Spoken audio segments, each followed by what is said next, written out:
Welcome to the Orange Power Podcast. Casey Gittering along with the head coach for the Oklahoma State Cowgirls, Coach Jacie Hoyt. And Coach, good to have you back here for another show. And you know what? Another week, another part of the Big 12 grind. And this is as we get to that halfway point. This is really when kids have just got to continue to dig really deep. Yeah, no doubt about it. I feel like all season long we've just talked about the different forms of adversity that we've had, and this week in particular, having the 3 games and more adversity has felt really heavy on our team.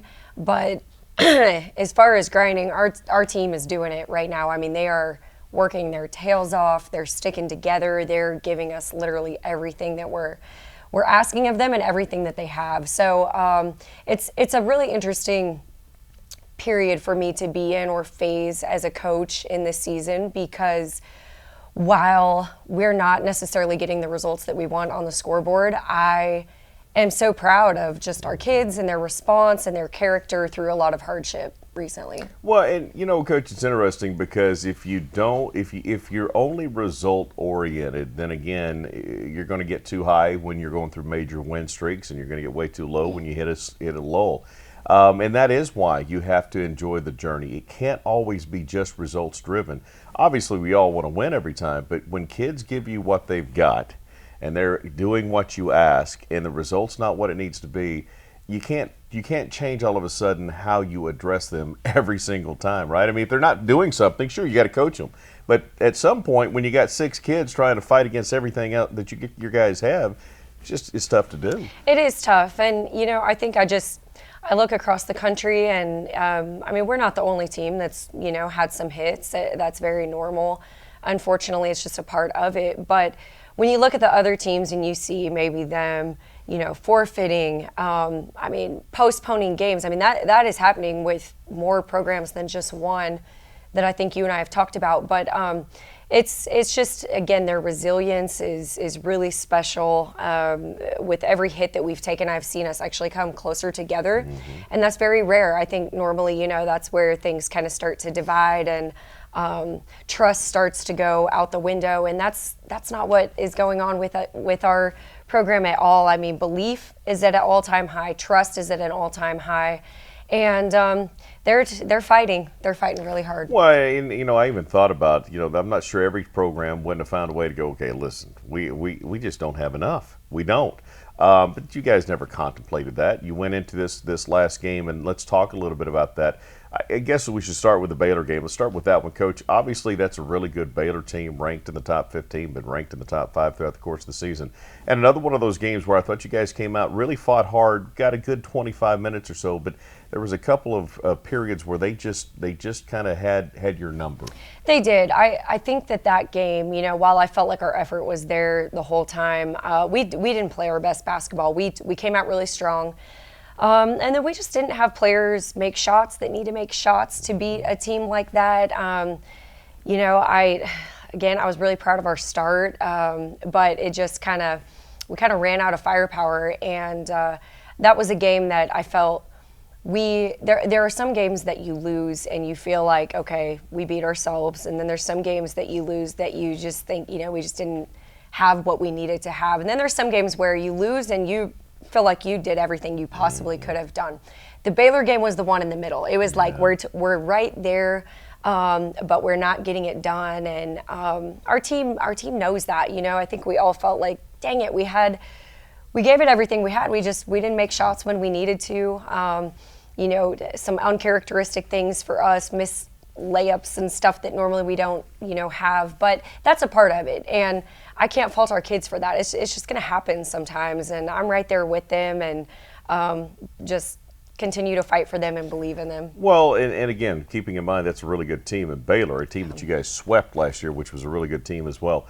And so at one point, I can't remember if it was a Cincinnati game or the Baylor game, you said our kids have got to be tougher. And so we go to Iowa State, go to Ames, Iowa, and you better be mentally tough up there for 1,000 reasons. We start out down 9-0. And I said, I think even on the broadcast, we're just going to have to be tougher here. Boy, from that point forward, you guys were as tough or more tough than they were in most of that ball game. Again, just had too many too many people on their side, not enough on your side without Hannah Gusters. Yeah, we just didn't have enough firepower. I mean, first of all, Iowa State's environment is as hostile as you're going to play in. And they're really kind of have been a model for me and just the way I want to build a program, what I want our fan base to get to. I believe that we can eventually over time, but you're playing against 6 when you're there because their crowd impacts the game that much.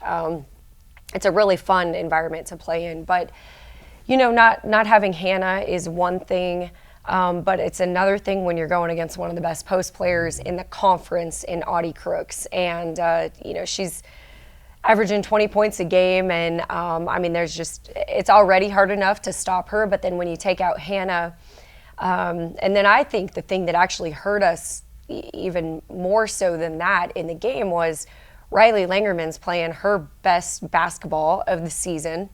I was so proud of her. We really challenged her and the other kids that, being down Hannah, everyone has to step up, give a little bit more.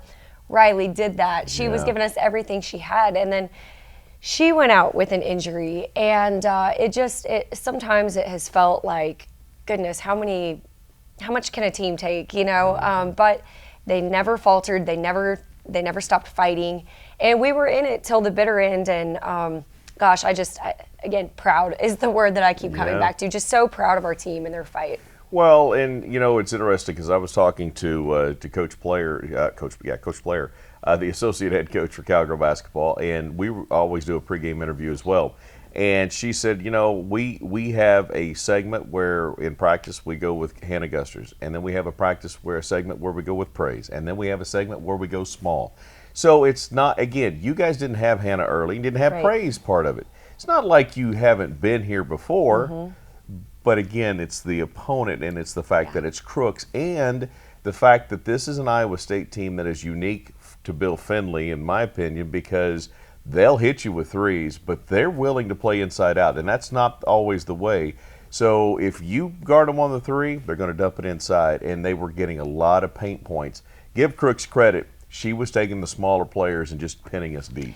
Yeah, she does that to everyone, like I said, and we had a choice to make, especially knowing we didn't have Hannah, how are we going to attack this? And ultimately we said threes are worth more than twos. So we decided we were going to go in there and just let it fly. We really challenged our kids to just be fearless and shoot the heck out of the ball. And they did. We had one of our best 3-point shooting games that we've had. Riley hits a couple, Emily hits a couple off the bench. We had 11 made threes, which was great to have because we have been struggling a little bit. But unfortunately, we just gave up a couple too many of those twos that couldn't offset it. But our kids followed the game plan beautifully, and wish we could have got a couple more stops inside. But like you said, you kind of got to pick your poison. Are you going to give them threes and match it, or are you going to give them twos and then try and offset it? That's what we decided on, and it came up a little bit short, but not because of a lack of effort or will from our kids. Yeah, in fact, you guys outshot them. That's saying something at Iowa State. You both had 11 made threes, but you had a better percentage than they did. You got to the free throw line more than they did. Did a lot of really good things. And again, let's go back to Emily Everett. What a job. Came in off the bench. She obviously heard your challenge as well.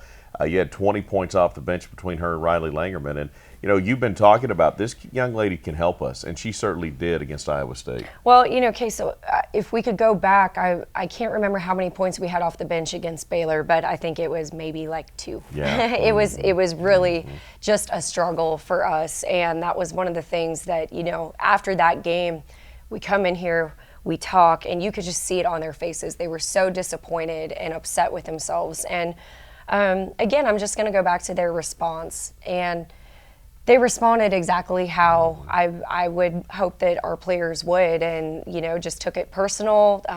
They didn't like the way that felt. Come in, give us 20 the next game in a more hostile environment, I would say. So Emily was really good for us. It was great to see her kind of coming along and figuring it out, and then of course Riley. I'm proud of them, and hopefully that carries into this next game. Well, and this next one's a big one, Coach. Obviously, it's Bedlam. They kind of celebrated on our floor last year. There was obviously, it doesn't matter. It's Oklahoma, right? It's always going to bring out the best. I'm sure you're not going to tell us right now whether Hannah Gusters is going to be available or not, but what we know is that your kids already understand, even though there's a lot of new kids here, they understand the magnitude of this game. And it could be you talked about the crowd at Iowa State, and that's exactly what we'd like to replicate this week. I'm not going to be surprised if we don't have a huge crowd in here, because everybody understands really what this one's about. Well, this is huge, and for a lot of reasons, but you're right, our kids certainly understand it. Going back to football season, all of our team was at that Bedlam football game, and we talked about that game in depth the next day that we were all together, that next Monday. And just, that's one thing that's a little interesting with the portal is you have kids that don't really understand some of the rivalries or traditions or, just all the things that come with being a part of a university. You are having to try and expedite the teaching process or the learning process for them. That football game couldn't have been a better teacher for us, but they definitely understand and have so much pride in, our university. They have pride for our program, and so I know that they're going to show up and be everything that they have been for us, and they know that they need to be more, but our fans can certainly play a huge part in that. And I know, even for me, when you are struggling, just to have that support, it pushes you, it carries you through, and there's nothing like having belief in you and what you're doing, the way that our fans can make us feel that. So I certainly expect a big crowd, and we're going to need every bit of help that we can get. Well, it's part of a doubleheader essentially. The men play at 1, the Cowgirls will play at 4 o'clock. And Coach, this is a good Oklahoma team, right? I mean, it's going to require a lot of attention to detail. You guys are going to have to play well.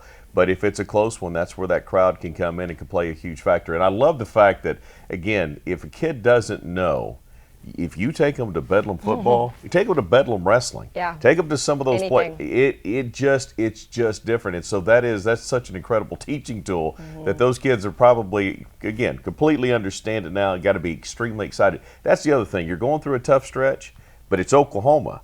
Forget all that. Get focused. That's the good thing. When that opponent, when it's them, all of that other stuff can kind of get blocked out because it doesn't matter. We got to get ready now. That's right. And it really is kind of the ultimate underdog story for us right now because of our circumstances, having so many kids out, and they're riding high. They just knocked off number 2 K-State last night. So you got 2 teams that are in very different places emotionally and in their season, but that's the cool thing about the season, and just the marathon of the season that we get to be a part of is that you can change the tide at any point in time, and I can't imagine a better way for us to turn it. That's how I'm approaching it. I know that's how our team will approach it. So hopefully our fans can help us turn the tides. Stay after the men's game and enjoy some Cowgirl basketball Saturday at 4 o'clock. It's Bedlam inside Gallagher Iba Arena. Coach, always appreciate it, and best of luck this week. Thank you. All right, that's going to do it for us. For Coach Jacie Hoyt, I'm Casey Kendrick. We'll see you guys next time on the Orange Power Podcast.